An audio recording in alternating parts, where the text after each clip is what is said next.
Students, मैं कीर्ति Paroha 11th bio की class में आपका बहुत स्वागत करती हूँ।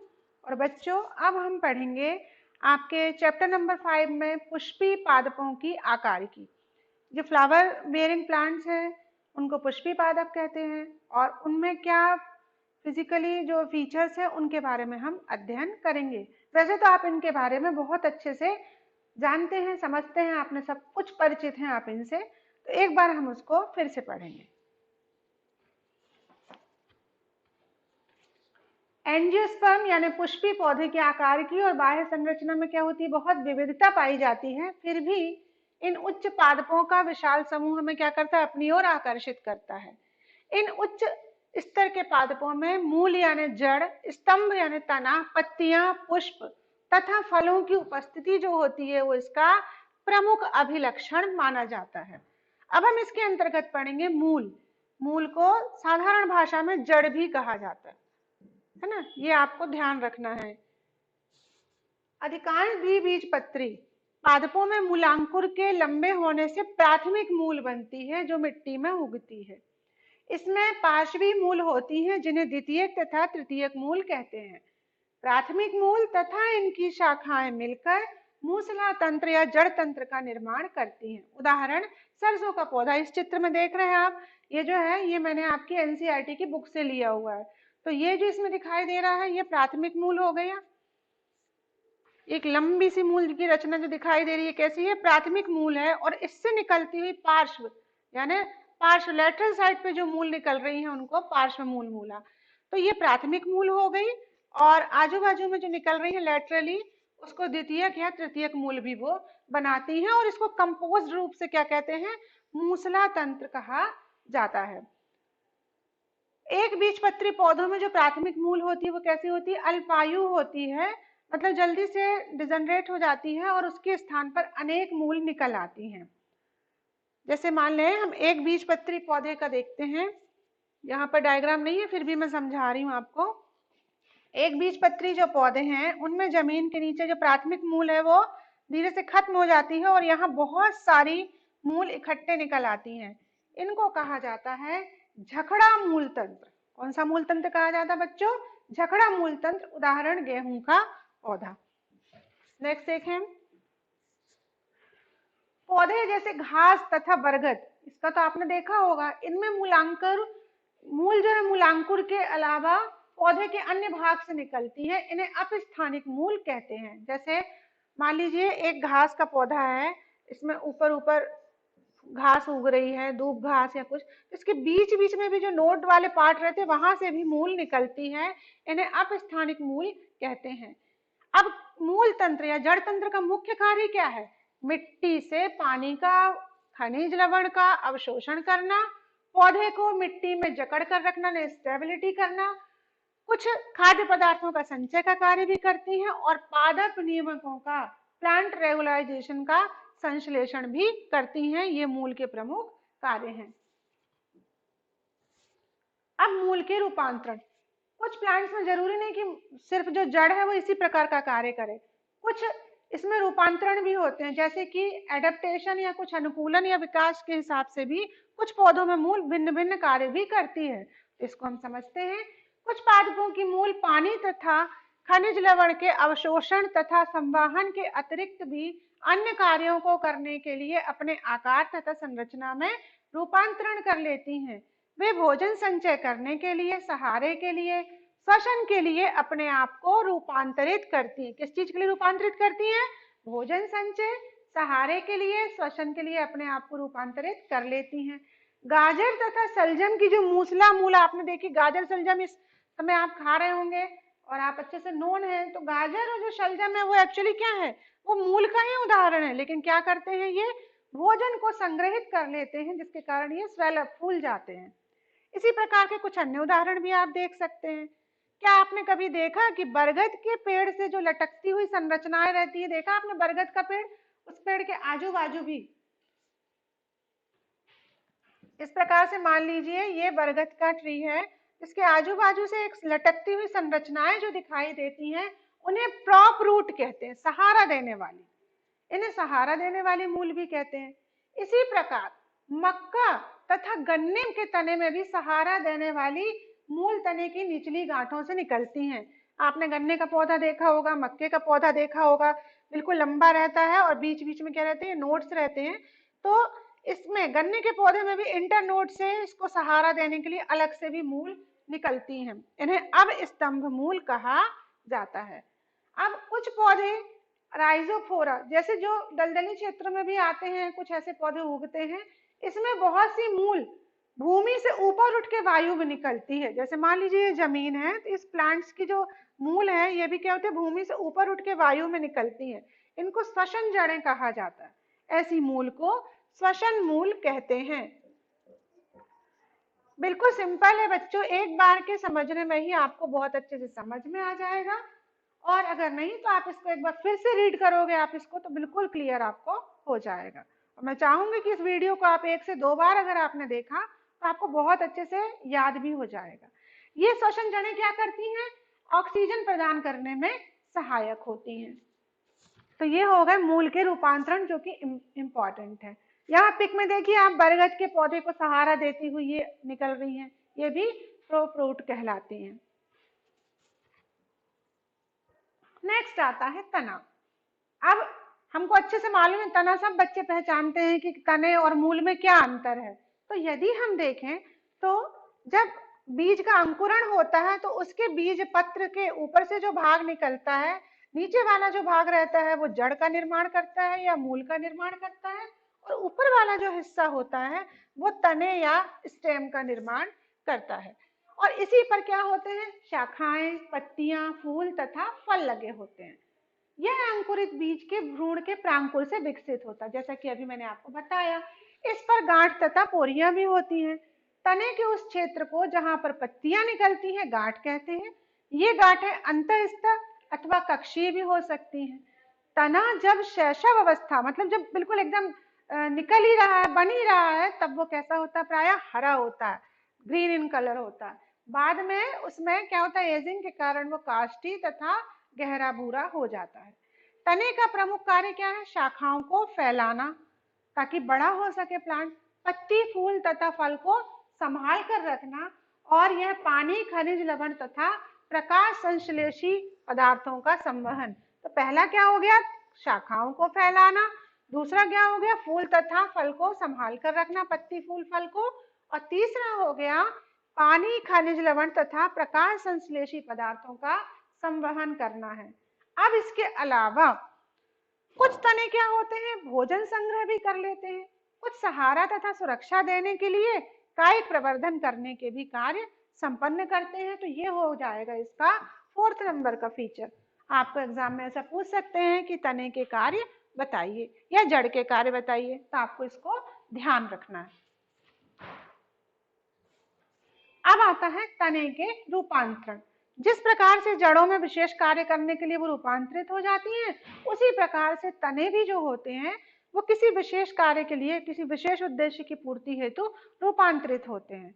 तो हम समझें, तने सदैव आशा के अनुसार प्ररूपी नहीं होते, विभिन्न कार्यों को संपन्न करने के लिए अपने आप को क्या कर लेते हैं, रूपांतरित कर लेते हैं। जैसे कौन कौन से, आलू, अदरक, हल्दी, जमीकंद, अरबी, ये जो सब्जियां है ना, आप इनको सब्जी है, लेकिन ये क्या है, ये भूमिगत तने ही हैं जो भोजन संचय के लिए रूपांतरित हो जाते हैं। जब वृद्धि के लिए, जब प्रतिकूल परिस्थिति पौधे में उत्पन्न होती है, तो वो अपने आप को सर्वाइवलिटी के लिए, जीवित रखने के लिए चिरकालिक अंग की तरह कार्य करते हैं। तने के प्रतान जो कक्षी कली से निकलते हैं, पतले तथा कुंडलित होते हैं, पौधे को ऊपर चढ़ने में सहायता करते हैं। जैसे कद्दू वर्ग की सब्जियां, घिया, खीरा, तरबूजा, इनके पौधे आपने देखे हैं, तो इनमें जो तना होता है, इनकी जो पत्तियां होती हैं वो कैसी होती है, ब्रॉड होती हैं, चौड़ी पत्तियां देखी होंगी आपने इस प्रकार से। और इन्हीं के कक्षों से क्या होता है, ऐसे लंबे लंबे प्रतान, इसको कहते हैं प्रतान, ये क्रीपर्स प्लांट कहलाते हैं, क्योंकि ये खुद तो पूरा स्टेम इतना मजबूत नहीं होता, तो ये किसी सहारे की सहायता से आगे बढ़ते हैं। इनकी और अंगूर लता, यानी जो वाइन का जो पौधा है, इसकी तने की कक्षी कलियां काष्ठी, सीधे तथा नुकीले कांटों में भी परिवर्तित हो जाती है। क्यों, ताकि ये पशुओं और उनसे रक्षा कर सके। कांटे बहुत से पौधों में होते हैं, जैसे सिट्रस, बोगनविलिया। ये क्यों होते हैं इनमें कांटे? क्योंकि ये पशुओं से पौधों को बचाते हैं। शुष्क क्षेत्रों के जो पौधे हैं उनके चपटे तने हो जाते हैं, जैसे ओपेंशिया, नागफनी, कैक्टस अथवा गूदेदार सिलिंडराकार यूफॉर्बिया में परिवर्तित हो जाते हैं। क्यों हो जाते हैं? क्योंकि इनके तनों में क्लोरोफिल होता है और प्रकाश संश्लेषण का कार्य करते हैं। आपने देखा होगा नागफनी का प्लांट, इस प्रकार से नागफनी का कैक्टस वगैरह उगते हैं, तो ये तने हैं। ये जो आप इनको अगर पत्तियां समझते तो ये पत्तियां नहीं है, ये तने हैं, बल्कि इनकी ये पत्तियां हैं जो कांटों में रूपांतरित हो जाती है, और ये है तना।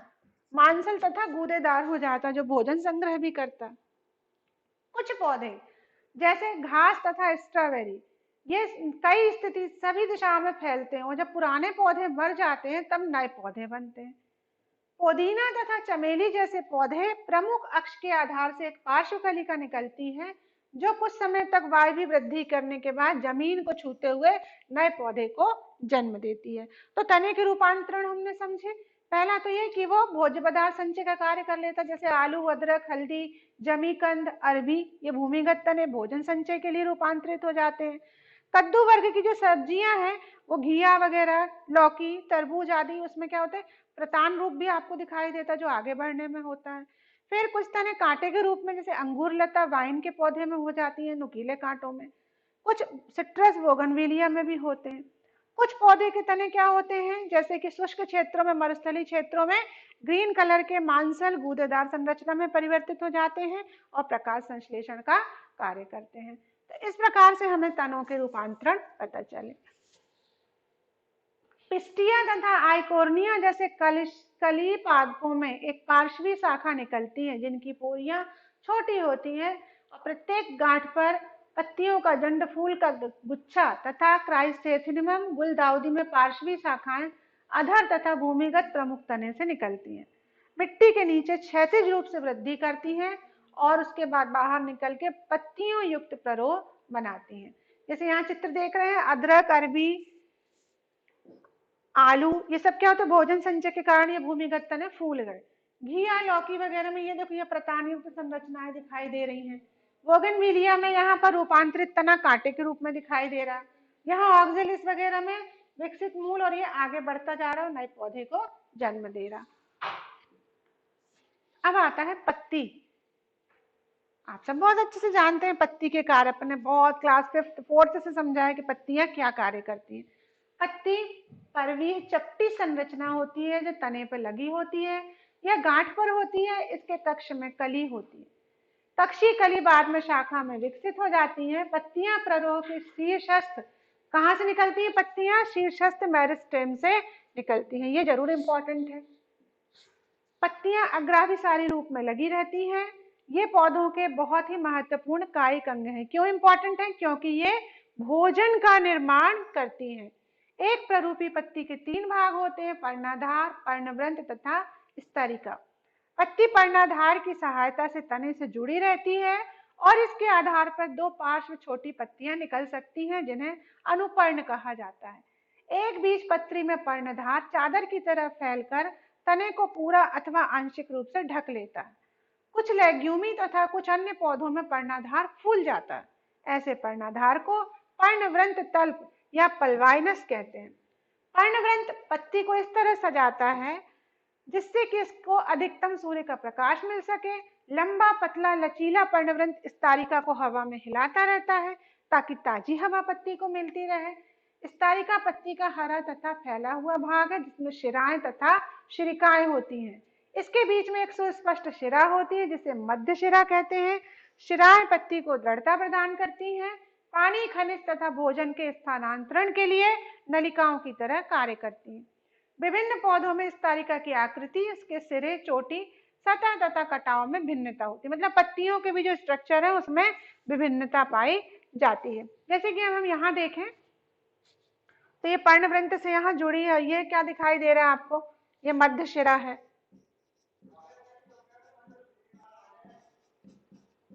तो ये है द्विबीजपत्री पौधे की पत्ती, गुड़हल वगैरह की। देखिए इसमें जालिकावत संरचना दिखाई दे रही है। और ये एक बीजपत्री पौधे की है। इसमें क्या होता है? इसमें आपको समानांतर शिरा विन्यास दिखाई दे रहा है। ध्यान से देखिए बच्चों, ये है एक बीजपत्री। एक बीज पत्री पौधे की पत्ती। इसमें क्या है, कैसा दिखाई दे रहा है, समानांतर, ऐसे प्रकार का शिरा विन्यास दिखाई दे रहा। और ये है द्विबीजपत्री पौधे की पत्ती। द्विबीजपत्री पौधे में कैसा रेडिकुलेट टाइप का, ऐसा जालिकावत, कहीं से भी क्रॉस हो रहा है, ऐसा जालिका बन रही है ना, इस प्रकार से जो निर्माण हो रहा है वो द्विबीजपत्री पौधे का निर्माण हो रहा है।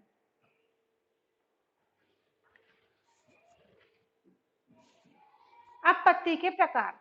पत्ती की स्तरिका जो है वो अछिन्न होती है अथवा कटी हुई, लेकिन इसका कटाव मध्य सिरा तक नहीं पहुंच सकता। ये स्तरिका है, जो इस प्रकार से ऐसा फैला हुआ भाग रहता है ना, ये स्तरिका कहलाता है।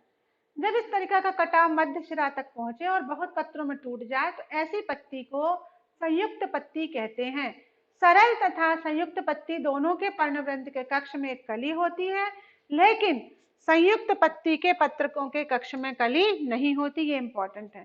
संयुक्त पत्तियां दो प्रकार की होती है, एक पिच्छाकार, जो ये दिखाई दे रही है, ये है पिच्छाकार संयुक्त पत्ती,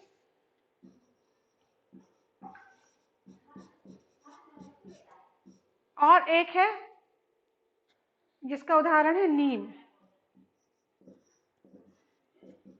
और दूसरी है हस्ताकार, जो एक ही बिंदु पर आधार, एक ही बिंदु पर, एक ही शीर्ष पर सारी पत्तिकाएं ऐसी लगी हुई है, तो इसको कहते हैं हस्ताकार। उदाहरण सिल्क कॉटन की पत्तियां। अब पर्ण विन्यास।